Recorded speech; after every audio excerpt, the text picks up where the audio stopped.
Okay.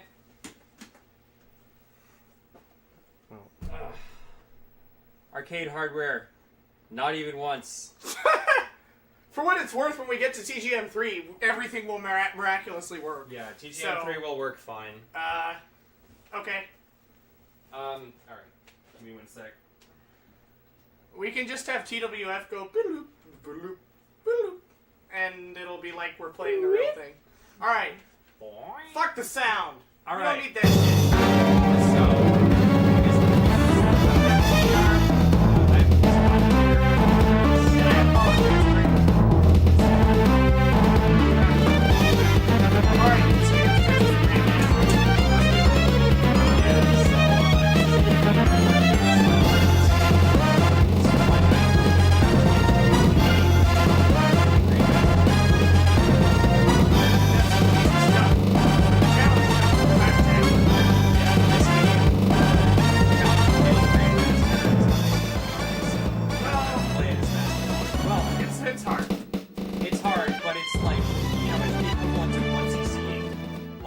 not very difficult game. It's like getting the first loop of Dodonpachi is what I would say.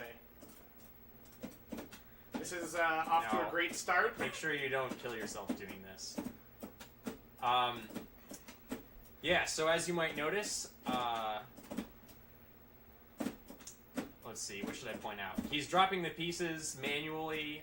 There is no, like, quick drop in this game. You just have to hold down and, you know, the pieces fall one row per frame when you're holding down.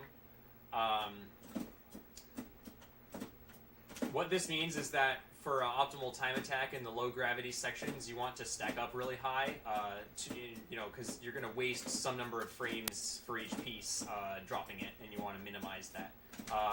After a little while, the game will get fast enough that you no longer need to do this.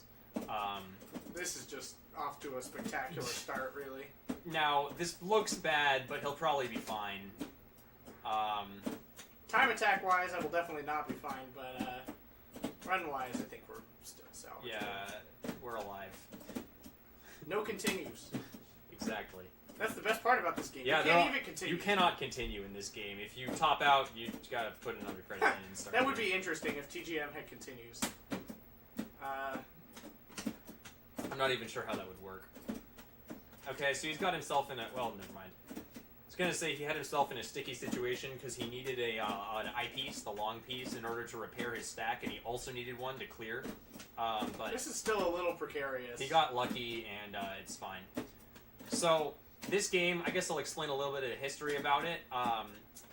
You may know... You know, Tetris, like, the canonical Tetris in America was the Game Boy and NES Tetris games, because, you know, Nintendo licensed it for the Americas. But in Japan, the canonical Tetris game was Sega Tetris, released in 1998. It's an arcade game. And Sega Tetris is very, very different from the Nintendo lineage of Tetrises. Oh, my sweet baby Jesus.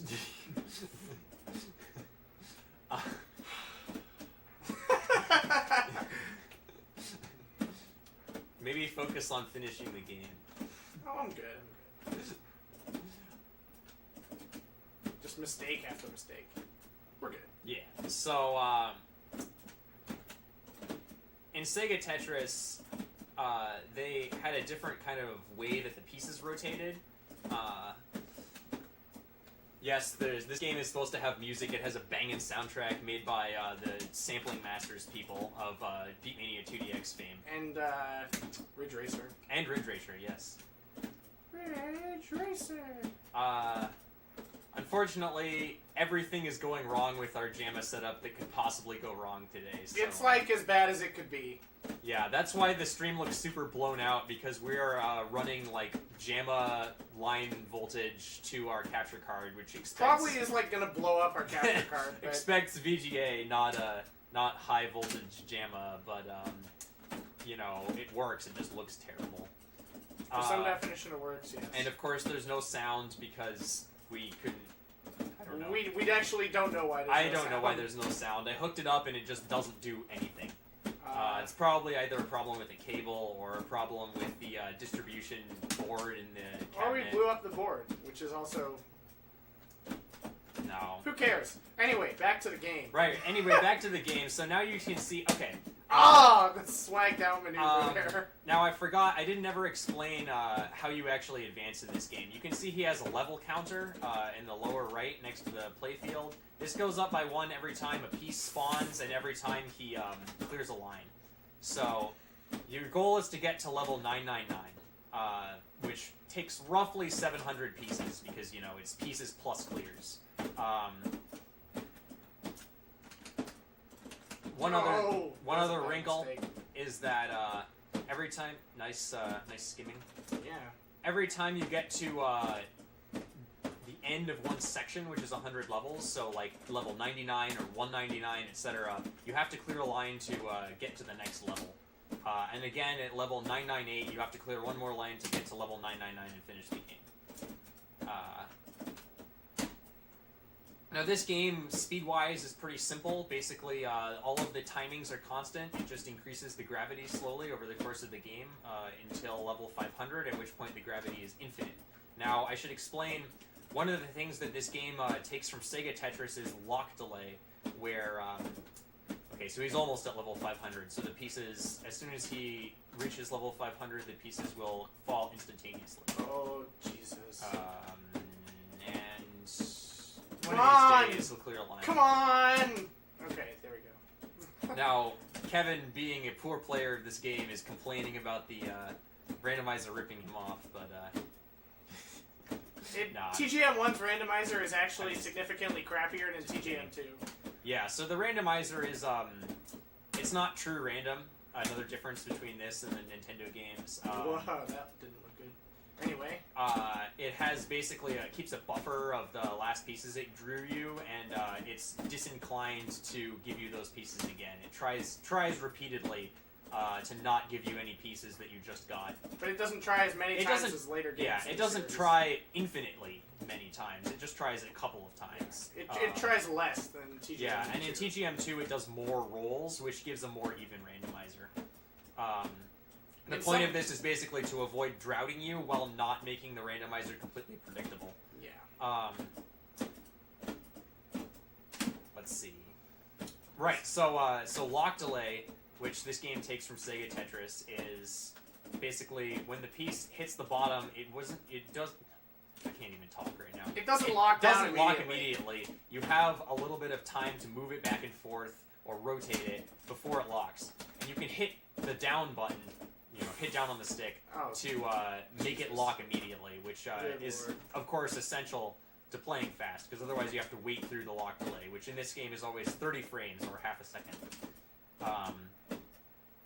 The lock delay does reset whenever the piece falls, so if you make it fall down like a cliff, then it will reset the lock delay. You can actually sort of abuse that to play the game slowly. There's some people who like SQR, I know, tries to play as slowly as he can. Yeah, people sometimes. have tried to, it's kind of a special challenge to try and beat the game as slowly as possible. And yeah, you have to. He had a 7-minute death GM, which is just totally hilarious. Yeah, it's pretty amusing. When you consider that the world record is under 5 minutes. Yeah. And the game doesn't allow a lot. Which I might point out, he also has a under 5-minute time. Yeah, he has 4, 5, 6, and 7. Yeah, I think it was Corian or someone who made a post about that. They're like, congratulations on being the first person to get a GM in death at all of those time intervals. So Kevin's making a little bit of cruft here. It's not a big deal. Ooh. Bold move. A bold T-spin setup. Alright, it worked out. Yeah, sorta. For some definition of worked out. The garbage is continuing to pile up. Oh, that maneuver. Now, careful not to congratulate yourself too hard. Oh, I'm congratulating myself. Alright. He's good now. This is a much better position. Boom. So one thing this game introduced that Sega Tetris did not is simple wall kicks. So there are various situations where, the normal way that a piece would rotate would overlap blocks that exist on the playfield. And in old, simple games, the piece just will never rotate in those situations. In modern games, on the other hand, they'll do crazy stuff.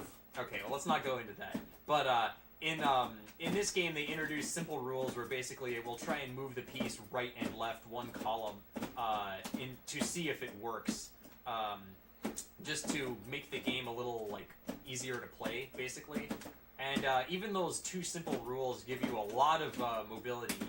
They let you do some really surprising things. There are very interesting things that come out of this. So you just saw a couple of them back to back earlier. Yeah. You see some things that sort of look like they might not be possible, but they are. Some of them require some advanced like pre-rotation before the piece spawns. Yeah. So, man, we're almost at the end of the game and I still haven't explained all the mechanics. So, right. One very important thing about this game is that it has buffering for basically any input. You can hold left or right before the piece spawns, and it will come out with the like auto shift already charged. He'll finish. It's fine. You can hold down a button between pieces, and it will come out already rotated, which is completely essential. Like, Infinite Gravity would not be playable at all if you could not do that. That was a good pre-rotation move there, actually. Yeah, no, that's a good one. Alright. Okay. We're getting into the danger zone here. Yeah, but he's almost at the end of the game. Yeah. There's, like, not many ways it can go too wrong if I just don't do stupid stuff like that. It worked out. Alright, you know, I should really not try those advanced maneuvers when I'm like, oh, missed it. You know, I think that... Anyway, okay, so there's Grandmaster. That's how you finish this game. Alright, let's play the credits with one hand. Still got this. You can't see it, but I'm playing with one hand. Okay, so he got a 1048. Alright, whatever. Anyway. The requirement for this game is that you finish in under 13 minutes and 30 seconds in order to get GM, in addition to some other requirements which are pretty easy. You basically don't play really slowly and get some Tetrises. Woo! We did it! So there's Grandmaster. Bam! Yeah. Okay. I should put it at 160. Alright, that was a good 1cc of Tetris the Grandmaster.